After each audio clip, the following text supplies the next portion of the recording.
Jean-Sébastien, bonjour. Alors aujourd'hui, vous avez envie de nous parler de Netflix. Netflix qui est un disrupteur. Ces disrupteurs sont les nouvelles tech qui changent les modes de consommation et le mode de fonctionnement des entreprises. Oui, tout à fait. Ce sont des sociétés qui arrivent, qui s'appuient sur des expériences clients réussies et qui proposent des nouveaux modes de consommation aux clients, plus centrés sur la satisfaction client. Alors ça modifie les exigences des clients, ça modifie les tarifs. Donc en particulier sur Netflix, ils proposent des abonnements en moyenne à 7 dollars par mois pour avoir un accès à un catalogue de films en quantité illimitée, sans interruption publicitaire, sans programme autour.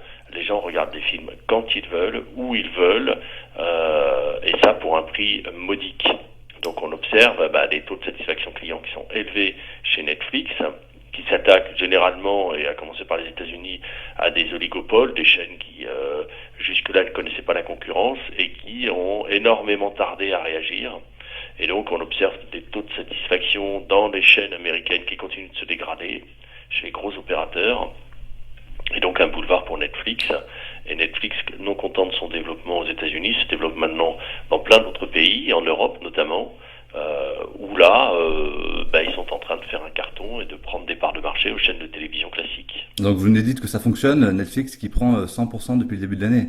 Alors en bourse, le titre oui, a pris 100% depuis le début de l'année, mais c'est normal parce qu'on parle de sociétés qui ont des croissances fortes, avec des gros leviers sur la rentabilité, et donc en face, ça veut dire des moyens de plus en plus importants pour ces sociétés, parce qu'avec des capitalisations qui sont aujourd'hui énormes, ils peuvent lever de l'argent, accélérer leur développement, faire venir des gens de qualité chez eux.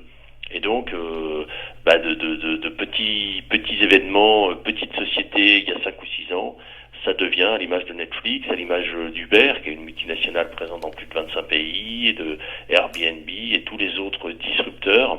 Ces sociétés deviennent des acteurs aujourd'hui d'un poids extrêmement important, qui vont poser d'énormes problèmes parce que ils sont en train de modifier profondément le comportement des consommateurs. Oui, mais alors il y a un risque quand même, c'est le risque de la réglementation qui pèse sur ces sociétés-là.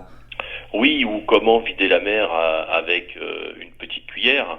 Les réglementations, à l'image de ce qu'on voit sur Uber, sont le fruit de lobbying plus ou moins puissants qui essaient aujourd'hui de contrer la montée en puissance du client.